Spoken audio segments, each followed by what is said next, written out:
get drugged, which happened to me. If you go out at night and you're by yourself, like, be careful. One time I was out by myself, I was cornered by two people. Americans are all assholes. What I invested personally with everything, including the price of the bar, construction, and furniture, was probably more than $500. Most Americans are all selfish, arrogant, and out for themselves. The US can't do that because everything shuts down. Did a bunch of fraud. I don't think that the US government supports veterans at all. It completely changed my perspective and how fucking horrible. It made me very angry to the point I don't want to live there. I don't want any part of it. To like the women and children.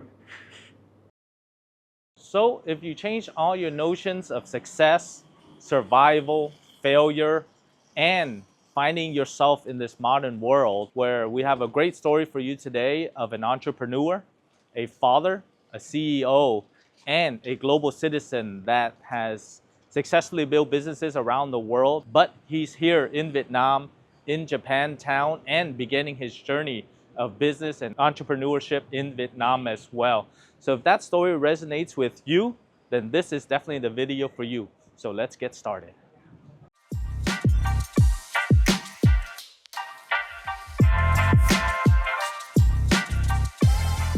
All right, we are here at Power Bar to meet one of the most interesting people and hear his story. His name is Eric Power. Hello, man. Eric. How How's are it going, you? man? Good to see you. So we Thank just you. came in here from Lê Thánh Tôn, 15A Yeah. Lê Thánh Tôn. You turn left, you turn right, and we're here to meet one of the most interesting people with the highs and the lows of life, an American, but also Japanese and now Vietnamese, so really a global citizen. And today I'm going to interview him, Mr. Eric Power, and you. his entire story from America to Japan to Vietnam. So I'm excited, and I'm going to ask you a bunch of questions and also hear more about your story. So I've done a lot of interviews with different entrepreneurs around the world. I've also done some work and legal work for you as well as a firm. But I feel your story has a lot of interesting factors, from the highs to the lows to everything in between.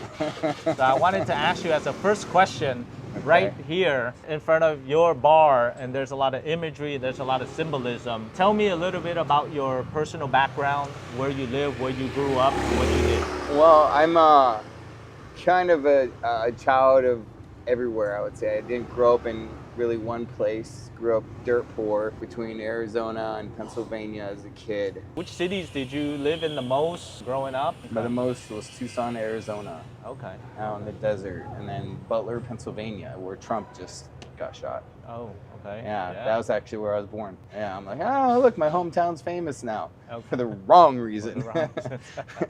And then So- after that, your education-wise? After that, 9/11 just happened, and I was like, okay. I was one of those patriots that joined the military right after 9/11, left the house with $20 in my pocket and clothes on my back, and never looked back.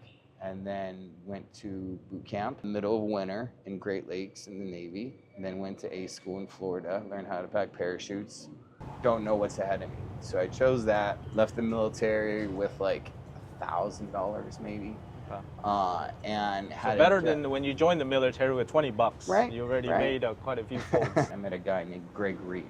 He's a really published author, real famous author. Went to one of his conferences, actually got invited to one of his conferences, went and introduced myself, gave him a gift, gave me a very rare book, Think and Grow Rich, from the Napoleon Hill Foundation, leatherback, brown, hard to find now because they don't print them anymore. Mm-hmm. And that was about 11 years ago.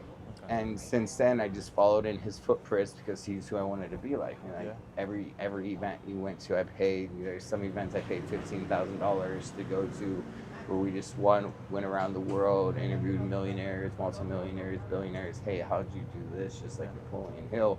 I said, okay, Greg, you want to write a book together one day? And so it was during COVID, and we were writing a book together.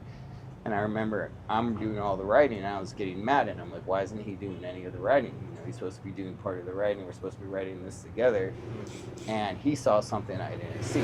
He saw that I was venting and getting out all my frustrations, and like a mentor, you know, would see, right? And then at the end, he said, congratulations, you wrote your first book. And I'm like, that's why. And so my book's called Don't Shoot Your Future Self, and the book we wrote is called Be Kind to Your Future Self.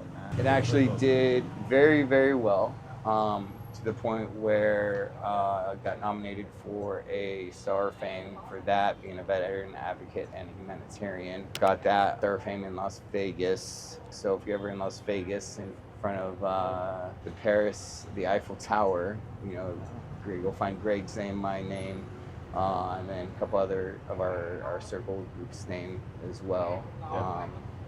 And then ended up going on and co-authoring a couple other books with him, a couple other books with who we call our father, but his name's David Corbin. And one book did really well that made us a USA Today bestseller and Wall Street Journal bestseller. Veteran Disability Help. Why did you open up this company? So it was actually, I did it on a whim out of a marketing class in my undergrad degree, my sophomore class. And they said, you know, entrepreneurs, if there's a problem and you can find a solution, you can create a business, right? And I'm like, the biggest problem I'm facing right now is getting my VA disability benefits. And that was right around the time where I solved it, figured out it on my own, got my VA disability benefits, and I was actually helping guys that I worked with. So I'm like, okay, let's see if I can get leads in. Well, everybody else came in with, you know, 0 leads or the most 5 leads. I came in with like 50. And so I ended up, you know, instead of not calling them, right, I called every single one, got one person to let me help them for free, got more leads, and then kept getting leads. And from me, myself, and I working a full-time job, going to school, and doing the building the company and getting incorporated in 2014 to where we're at now, which we have, I want to say, 74 employees and 38 contractors. How much people are you helping, or how many veterans you're helping? A total of 48,000 veterans since conception. We have about 1,400 active claims going on right now, and we have a waiting list of about 4,000 leads that are just waiting for appointments. And how many benefits or monies are you getting them? We have about a 90% success rate. Usually when we don't get a veteran increase or veteran help, is because they don't do what they're supposed to. And, you know, they don't go to medical, because veterans are trained to tough it out and suck it up and move on, and not go get the medical benefit, the medical help they need. And that's really the key to getting them benefits, is we need to show proof. Like can't just say, hey, this is happening, and write it down, and then doctor have no evidence. Eric, thank you very much for sharing about your background, your history, and living all over the world. But my important question is, starting about transition to life in Vietnam. Why did you decide to come to Vietnam, or how did you get to Vietnam in the first place? Well, it was on a whim, actually. I was in my home in Southern California, and a buddy called me up one day and said, hey, you want to go to Vietnam? And I said, okay. And so we went there and came here for 2 weeks. I was right before I was going to go to Japan to see my kids. And when I got here, it felt like home. Like instantly, like just felt like home. Like what was the feeling? Why did you feel like it was home? That's a hard question, like, to answer.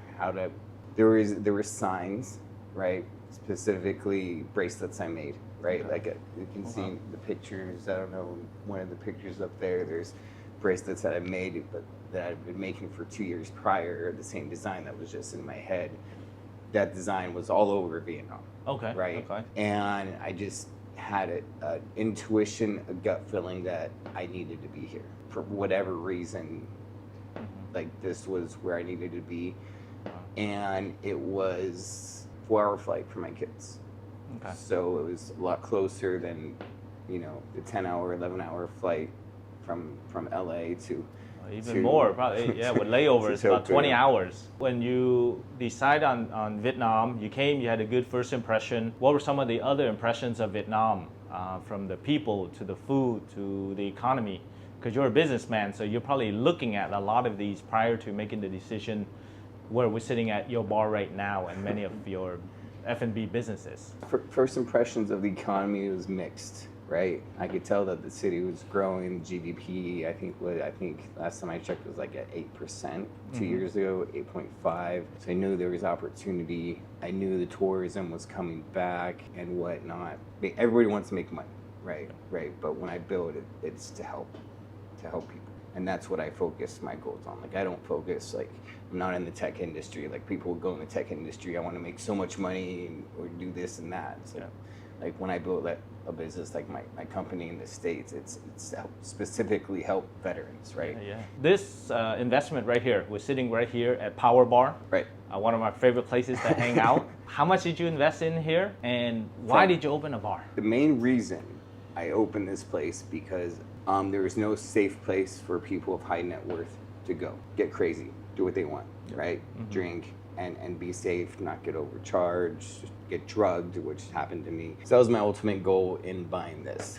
What I invested personally with everything, including the price of the bar, construction, and furniture, was $150,000. Growing up in the United States and also as a veteran, you probably heard a lot of things about the U.S.-Vietnam War that ended in 1975. But being a veteran and coming to Vietnam for the first time in 2022, how has your experience as a veteran influenced your perspective on Vietnam now? So with my company, I've had many Vietnam veteran clients, and I've heard stories, horror stories, that are unimaginable, right? And I always had mixed feelings, and I always kind of felt like a drawing. But when I came here, it completely changed my perspective.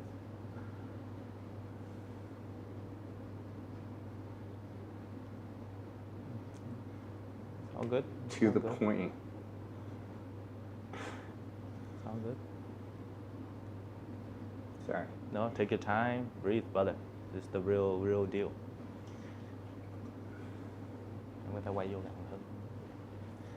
Being in 3 wars myself, it completely changed my perspective on what we did and how fucking horrible we were. Take your time, brother. Yeah. Like, sorry. No, take your time, man. It's part of life is the experiences that we have, and Just when I PTSD. yeah, let's relax. No, it completely changed my perspective. It made me very angry at my country to the point I don't want to live there. I don't want any part of it. To be able to do what was done here, to like the women and children, and just the innocent people. Like, it just made me even more angry at my own government. But it's really a love-hate relationship with America. Yeah. As Americans living in America, we received a lot, right? We're blessed to receive, to live in a country as great as America, from the education to the culture to the people, the opportunities, right? And then when you grow up and you mature, and then you see the past of what America did in many of the places. So let me ask you that, as a veteran, your perspective prior to coming to Vietnam is very emotional. But how has that changed, if any, since you've been here in Vietnam the last 2 years as an entrepreneur, as an investor, and then also you're just benefiting and really enjoying the lifestyle here in Vietnam? I've fallen in love with this country and the people, good people, and then you got your bad people. But coincidentally, the bad people that I have met here are not Vietnamese. So part of living in Vietnam is culture. I can obviously see that you're not Vietnamese, although you might be Vietnamese at heart, or your soul is Vietnamese. I've had other white guys I think are Asian at heart. Asian at heart. They call it the hard-boiled egg, white on the outside, yellow on the inside. Okay. And I mean, you've lived in Japan for a long time. You consider Japan home as well. So now coming to Vietnam, another Asian culture, but we kind of separate. Yeah. We see Korea, Japan as the more developed Asian countries, and then here Southeast Asia, aside from Singapore, are the developing Asian countries. So can you share with us some of the cultural differences that you've seen, having lived in many parts of the world, including Japan and now Vietnam? Culture differences between Japan and Vietnam. And the U.S. as well. And the You U.S. can compare any well, of the references. U.S. Americans are all assholes, pretty much, in my opinion. I'm offended. Sorry. Sorry to offend you. As an American. Okay, let me rephrase that. Most Americans Okay. Are all selfish, arrogant, and out for themselves. What I've noticed here, and that's very similar in Japan, is I've learned more about family and what family means in Vietnam than anywhere else, and how people look out for each other, whether just friends or their actual family. And in Japan, it's kind of the same way, but not to the extent. And so I would say that's a big culture difference. Everybody sleeps in one household and everybody's together at the same time. What about just working with people? Working with In different industries and different parts? So what I've noticed too, the people in Vietnam work their asses off compared to Americans. My team of 15, I think we're at 15 here, does the work of 50 in the US. From the productivity level, from the work ethics. Yep. And then just generally, the labor costs compared here to the team in the US, what percent? 70% cheaper. Okay. But then you're achieving a lot more productivity. That's very impressive. And part of it is when you're working in different countries, I think in America, the narrative is you go and exploit people from different countries back in the sweatshop days. Right. But how is your business mindset different than? So we have, if you walk into my office, we have motivational stuff all over the walls. Like I give them everything they want. We buy them lunch every day. We have a fridge stocked full of whatever they want. And then we actually pay them higher than the normal salary. And so they come in and sit down, do their job, get up, take their break, sit down, do their job, and then that's it. It's like, you guys are perfect. I need 100 of you in the States, right? Yeah. But the work ethic compared to not all of Americans, like 50% of Americans is a lot better here. In Japan, don't know that well. My company's in Japan. My partner runs Kids Mom, right? So she has a nail salon. I'm a silent partner. In Japan and then here, we always like to have our audience know about the not so great side of the cultural differences as well. So maybe you can share with us a few of the cultural differences that may not be as good amongst Vietnamese people, because nobody's perfect and no groups are exactly the same, and we can't generalize. But of course, there must be some differences in the cultures as well between. In Japan, it's pretty much you're never going to get harmed, you're never going to get robbed. It's very rare to get ripped off or anything like that, right? Very rare. Everybody's very polite. Here, it's a mix. Like, you're lucky. Like, if you go out at night and you're by yourself, like, be careful. Like, don't wear any gold chains, don't wear anything like that, don't stand out, don't do anything like that, because there are people that will just come up and run and snatch something off you and then take off, right? Where there's, like, I've been cornered. One time I was out by myself, I was cornered by two people, and they started yelling. I'm like, okay. Started yelling back, and then they kind of took off. Like, oh, this guy's not gonna back down and give us what he wants. And so there's a mix. But in Japan, never had that. If like you have a disagreement in Japan, they'll politely talk it out. Like they'll politely, and then it ends with an I'm sorry, and then if he ends with what they call gomenasai money. Gomenasai okane. I was like, I'm sorry, money. So like whoever is at fault, here you go. I'm sorry. pay the money. See, so you just got to change your perspective. In Vietnam, money's got to go first, and then everything's resolved. Right. In Japan, money goes after. So you Right. just need to change. And all you have to do is say, hey, you two guys with the knives, I want to do so. How much money? Okay, I'll give it first. All right. You can say sorry, I can say sorry. We can go our own way. How much you want first? Yes. Okay. All right. In Don't Vietnam, stab me. In Vietnam, it says money that goes first is smart money. Right? All you have to do is change your perspective on use of that money. But yeah, I mean, we've done videos about the safety of Vietnam. Of course, when you walk on the streets, depending on the time of day, depending on the area that you're in, it would create different type of risk situations. Right. And part of your training is risk management. But many times we get a little bit tipsy, or we drink a little bit, and we throw out all that culturedness out the operational window. risk management goes out the door. Yeah, and then you just go into fight mode. Yep. And many Haven't times, been there. Okay, you haven't been there. Okay. That was a joke. Okay. There's a point though when, like, if your back's against the wall, my situation, like I was cornered, like these guys cornered me and I had me against the wall. Which district or which? D1. D1. Okay. It was not in this area. It was on the other side of the Reverie. Okay. So over in that area, Yeah, like I was no shit cornered against the wall by two guys, and it was like either fight or give the money, and then of course, you know me, like I started yelling back, and then they decided that this isn't worth it, and then I walked away and went right back to my hotel. Okay. It was right when I first got here. It wasn't when I was still learning. Yes, you didn't adjust to the mentality here. Right. So I'm sure you learned in the last 2 years, especially being a F&B and then also a nightlife bar owner. But I wanted to get to the business side and the investment as well, as that's really important for our audience. So power and the money and the power. That comes from Julio's Gangster's Paradise. So I am here at Power Bar to give you information.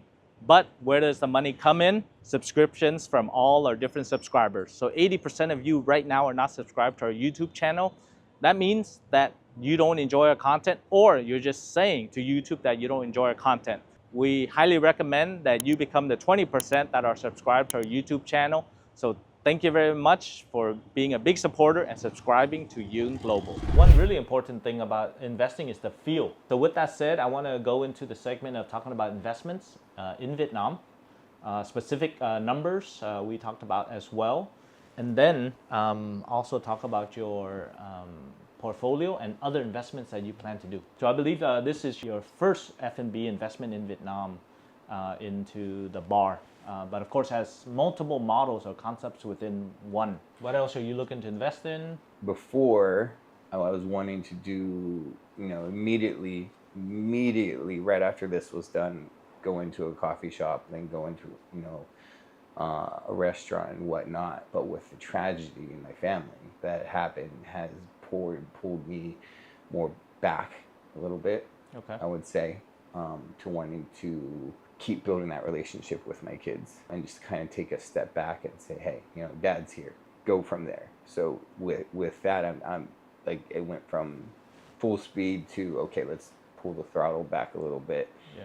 We don't need to go so fast. What's more important right now, personally, when I go home and I look at, my kid's face, and every time I have to leave, it's like, it breaks my heart. Right. And so it's just, where do I find balance? How can I find balance in the middle of both? So as a successful entrepreneur, and you having different properties and places around the world and your family, but we'll specifically talk about Vietnam and the cost of living and the standard of living here.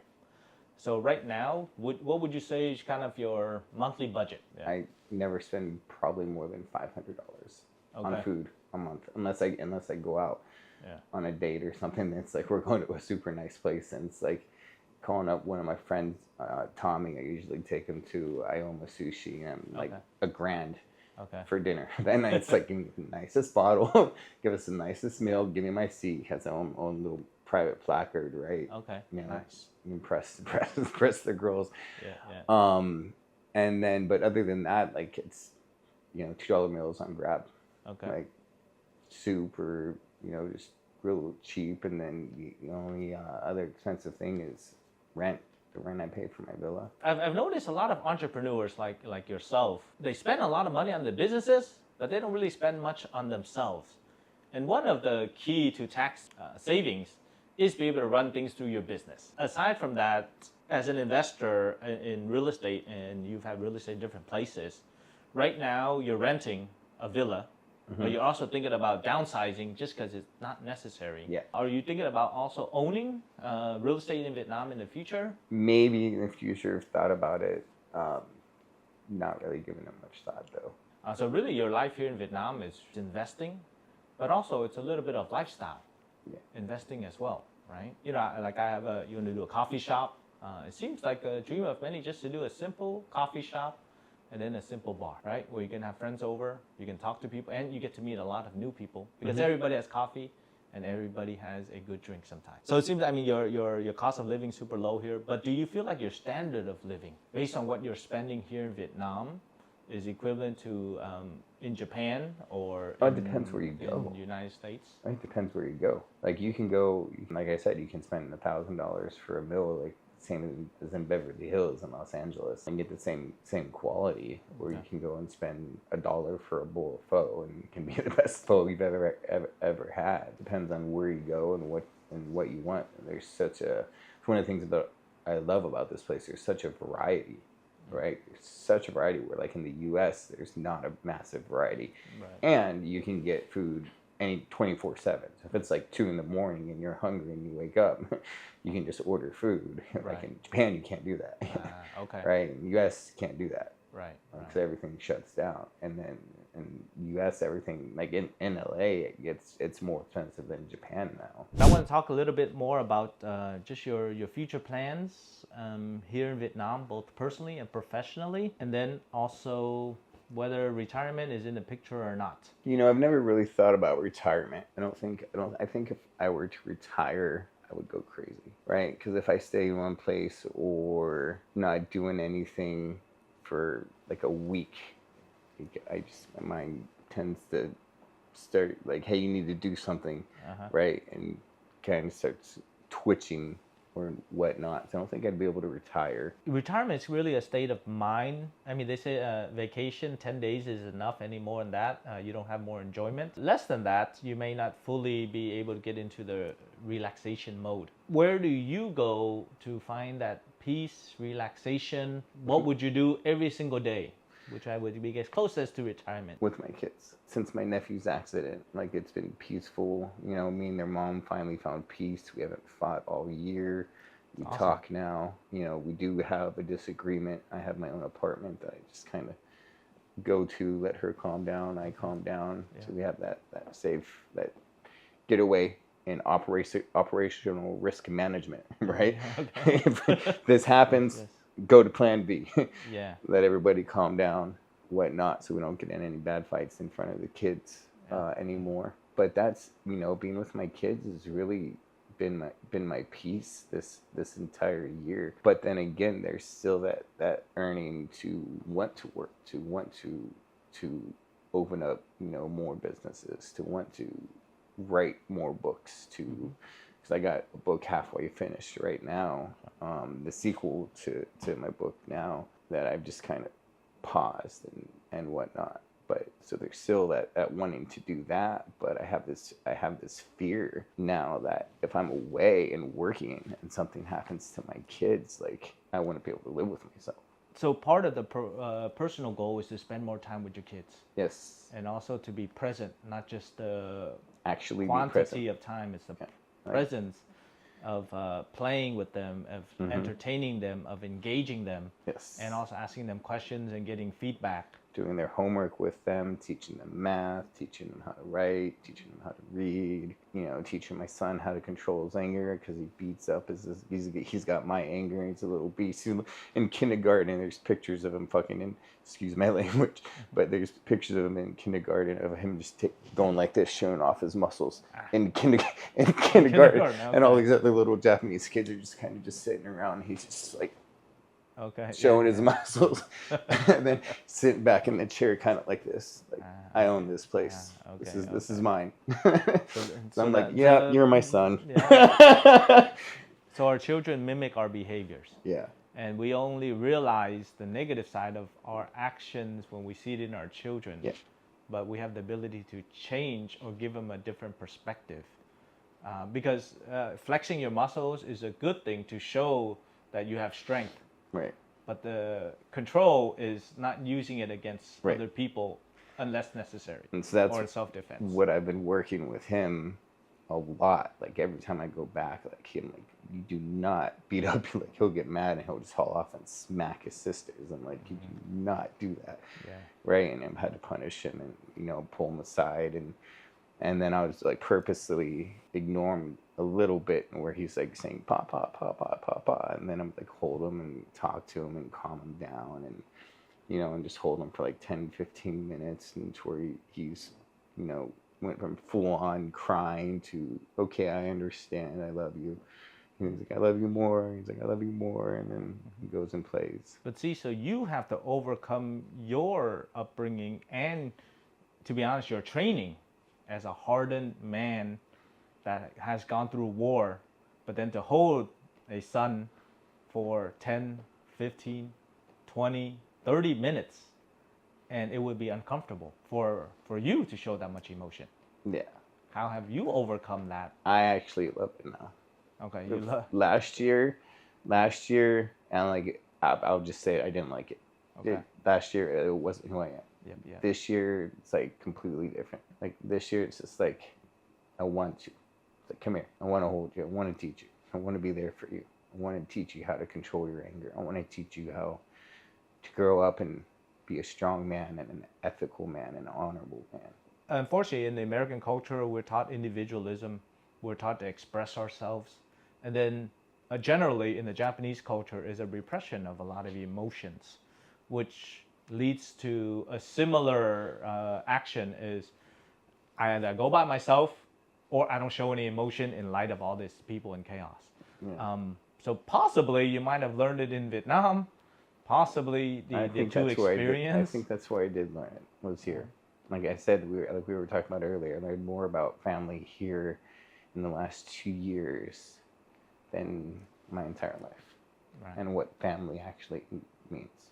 Yeah. And a lot of Americans don't know what the word family actually means. Like, for example, I'll give you a perfect example. Me, my son, and my daughter, my 4-year-old, we all went back this year for a month to the house. Mm-hmm.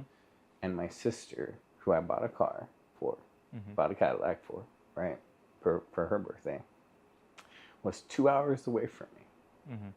Didn't come and say hi. 2 hours. She went to LA on a trip with her friends. I'm like, you can't come and say hi. She's like, you can come down here. I'm like, no. I'm like, we just got in. I'm like, we're jet lagged. I'm like, you can drive up and come say hi for 6 hours and stay and hang out and go do what you want. And she didn't. I'm like, okay. Haven't talked to her since. Like, done. Yeah. Like, love you. Done. Right? Mom. Didn't even get a call from her. Right? Mm-hmm. Nothing. And like, and they're my blood family. Like, how are you gonna, like, what?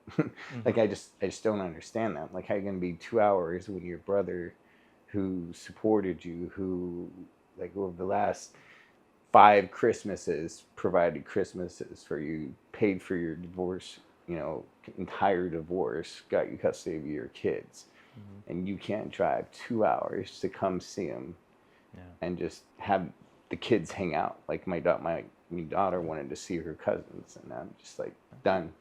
Don't talk to me anymore. Right? See, but then now you're showing so much love to your son and your daughter. You feel that you're showing love outside of what you thought you had the ability to do? Yeah. At the tender age of 40-something? Yeah. You're showing things you didn't think you had it in you? Never learned it. Okay. Never learned it. Learned it here. Fascinating.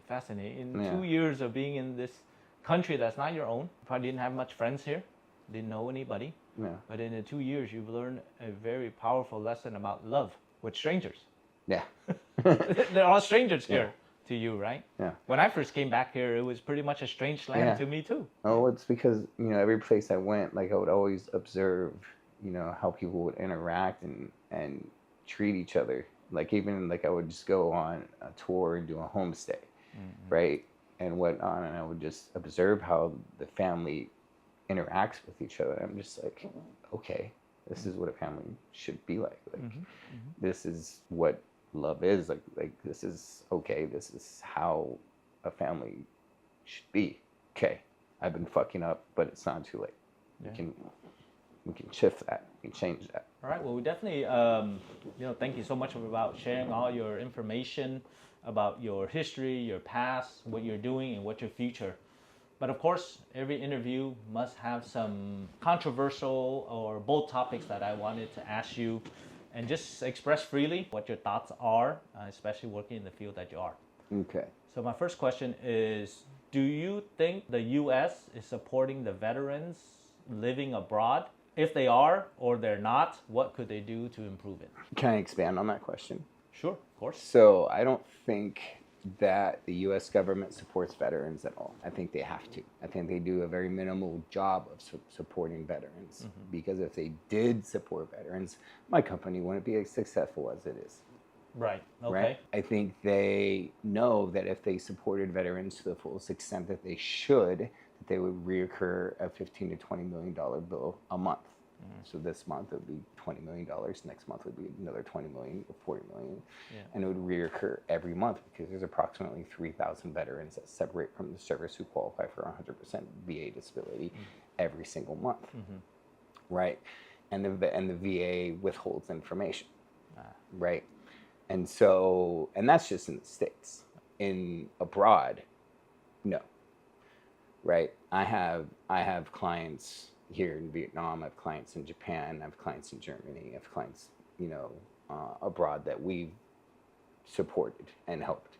And said, hey, this is what you need to do. Get the medical records, then you have to get the medical records officially, translated and certified, and then you have to have both and do whatnot. I think they do a very minimal job. I think they come in and work in a sense 9 to 5 and say, okay, this is what we're doing, now go home. Personally, when I got out, I got injured very badly in the military. I was in a mass casualty, and I tried to find support for 6 months. Couldn't do it. Went from place to place to place to place, asking questions. My mind's very detailed, right? I was a parachute rigger, so I was asking very detailed questions, and nobody can answer my questions. And I got to the point where I was like, okay, nobody's giving me the answers I want, so I bought the law, found the answers. I bought the actual physical book, found the answers, then went back to the VSO, I won't name which one, and asked them these questions. And they gave me the wrong answer. And I said, well, motherfucker, excuse my language, here's the answer, right here. You just lied to me. Why'd you lie to me? And they're like, well, no, that's what we were told. I'm like, so you were trained improperly. So the frontline defense is trained improperly. So if the frontline defense is trained improperly, what's that tell you? That means that you are trained improperly to save money in the long run. Because if you look at it, the government from a business standpoint, right? You got to cut costs. Mistraining is one of the easiest way to cut costs. Yep, at the very beginning, because they don't know what they're doing. They're doing the way they were trained. As an entrepreneur, you train your staff a certain way, and you take responsibility for their mistakes as well. So, I mean, when you talk to Americans now that you are living in Vietnam, what do they think? They ask me why, and they're like, they think, especially veterans, right? Yeah. And veterans who fought during the U.S.-Vietnam War. I had one encounter with a Vietnam veteran who actually got mad at me because I told him I was living in Vietnam. And he's, how could you live in that dirty country? I'm like, excuse me? And then we ended up arguing. This was in this last trip, I had my kids with me. It was at Disneyland. He had a hat on, my kids, and we had our nanny with us. And he started arguing with me, and I'm like, and I'm just like, I told him, I'm gonna respectfully walk away because you don't know what Vietnam's like. You don't know the people there. You don't know why we were there. And you don't know the impact that you had. And for fought in there. You're one of the motherfuckers. This is what I said it to him. Like, you're one of the motherfuckers that did the horrible atrocities to their people for no fucking reason. I'm like, why were you there? And then he couldn't answer. He couldn't answer. I've met some veterans that came back to Vietnam as well. And from my general impression, for me as a Vietnamese American, I kind of teeter on both sides. Being in America for 30-something years, being in Vietnam for over 10 years now, the general impression I see is Americans who are in Vietnam much different because they've made the steps, they've taken the step to come back. Which leads me to, looking at a slightly darker side of Vietnam. Maybe a shocking experience or something challenging that you in the last 2 years have experienced here in Vietnam. When I first got here, I had a great business idea, still business idea. So I was experimenting with stem cell treatment and getting stem cell treatment to repair damage done during the military repair, and it was working. And, I haven't had any in like a year though. And so I'm like, I wanted to open my own clinic. And so I met a man here. He's like, oh, I can do this and this and this and this. I'm like, okay. Turned out, long story short, he, American veteran, took $200K and put 25% of it into the actual company and the rest into his company. Did a bunch of fraudulent acts to the point where I was on the point of filing a lawsuit, right? Which we had him in a full checkmate, had everything, all the contracts, positions, everything. He had a fraudulent loan drawn up, gave it to the banks, gave it to the government and whatnot. When he gave the paperwork, he's like, and there was something shady about him when he said, if you ever come after me for this, so help me God. And I'm like, it's kind of weird, right? And like, it didn't scare me. I'm like, but that's kind of weird for you to say that, right? So kind of red flag. And long story short, I ended up walking away from the 200K, from the business and whatnot, which technically, like, he still hasn't, there's been no paperwork for me to go away. So technically I still own 50% of the company. Could go after it, but I don't care. I would rather have peace more than that. Mm-hmm. That was one of the bad things, which it was going well too, and he put on a good fake face. Mm-hmm. And the fact that he was an American veteran, which earned my trust a little too quickly, which taught me a really valuable lesson in life: not give away trust immediately just because we have the same history a little bit. We learn lessons in life, but that actually brings us full circle from our entire conversation. That here's a guy, American veteran, that you trusted. You gave him $200,000. You were ready paperwork, sue him, and you knew you can get it back.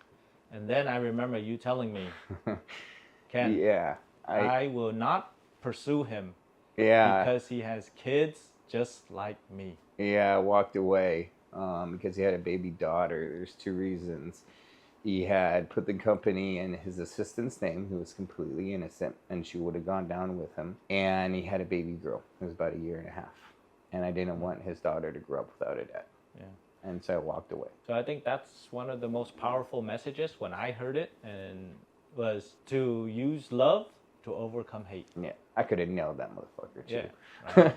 I could have nailed him to the wall. Yeah. But I just, at the end of the day, it's only money, and money, if you know how to use it as a tool, which really, all money is facade, it's fake, and it can be created, and if you know how to use it as a tool, you can use it to create more, and so on and so forth. And knowing that, I had already recouped it from my other ventures. I just wasn't worth it to me, wasn't worth the stress, and I really the main point was I didn't want his daughter to grow up without a dad, because my daughter, I have an 18-year-old who was taken from me. Her mom took her from me, and she grew up without me.